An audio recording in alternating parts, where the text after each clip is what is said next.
ನಾನು ಈಗ ಹೊರಗಡೆ ಬರ್ತಾ ಇದ್ದೀನಿ. ಕಾರ್ಯಕ್ರಮದಲ್ಲಿ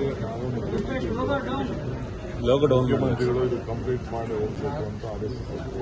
ಆ ಪ್ರಕಾರ ನಾನು ಕೊನೆಯವರೆಗೂ ಕೊಟ್ಟಿದ್ದೇನೆ. ಈಗ ನೀವು ತಿಳಿಸ್ತಾ ಇದ್ದೀರಿ, ನಾನು ಜಡ್ಜ್ಮೆಂಟ್ ಏನಿದೆ ಅಂತ ಫಸ್ಟ್ ತಿಳ್ಕೋಬೇಕು. ನೀವು ಒಬ್ಬೊಬ್ಬರು ಒಂದೊಂದು ಥರ ಹೇಳುತ್ತೆ ನಾನು ಕೇಳ್ತಾ ಯಾಕೆಂದ್ರೆ ನನಗೂ ಜವಾಬ್ದಾರಿ ಇದೆ.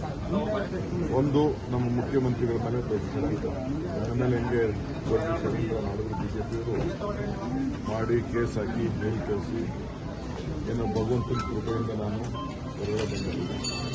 ಕೇಸು ಕೂಡ ಅದು ಜೈಲು ಹೋಗಿ ಕೇಸು ಕೂಡ ವಜಾ ಆಯಿತು. ಹಂಗೆ ಇವತ್ತು ಕೂಡ ಮುಖ್ಯಮಂತ್ರಿ ಕುಟುಂಬದ ಮೇಲೆ ದೊಡ್ಡ ಷಡ್ಯಂತ್ರ ಮಾಡಿದ್ದಾರೆ.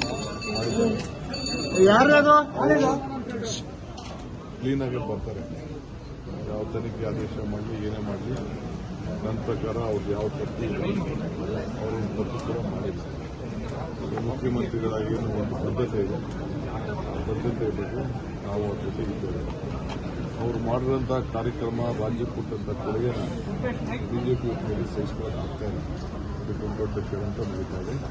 ಇಷ್ಟು ಮಾತ್ರ ಹೇಳ್ತೀನಿ. ನನಗಿರೋದು ಒಂದೇ ಕಿವಿ. ಸರ್, ಸೆಟ್ ಬ್ಯಾಕ್ ಸರ್, ಇದು ಸಿಎಂ ಮತ್ತು ಸರ್ಕಾರಕ್ಕೆ ಇದು ದೊಡ್ಡ ಸೆಟ್ ಬ್ಯಾಕ್. ನಾನು ಫಸ್ಟ್ ನೋಡಿ ಹೇಳ್ತೀನಿ ಸೆಟ್ ಬ್ಯಾಕ್ ಏನು ಸೆಟ್ ಬ್ಯಾಕ್ ಇದೆ, ತನಿಖೆ ಏನು ನಡೀತದೋ ನಡೀಬೇಕು ಅಂತ ಆದೇಶ ಕೊಟ್ಟಿದ್ದಾರೆ ಅಂತ ನೀವು ಹೇಳ್ತಾ ಇದ್ದೀರಿ. ಏನು ವಿಚಾರ ನೋಡ್ತೀನಿ ಸರ್. ವಿಜೇಂದ್ರ ರಾಜೀನಾಮೆ ರಾಜೀನಾಮೆ ಕೇಳ್ತಾ ಇದ್ದಾರೆ. ಸಿಎಂ ಸಿದ್ದರಾಮಯ್ಯ ರಾಜೀನಾಮೆ ಕೊಡಬೇಕು. How will you fight it out, sir? There is no question. Chief Minister has not done anything wrong. He is not involved in any scam. It is a political conspiracy by the BJP, all of us, to all the opposition leaders in the country. This is what is going on. Sir, Rajinaama. So there is no question my Chief Minister has done anything wrong. They are creating problem.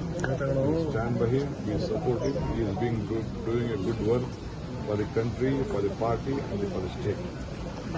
Thank you.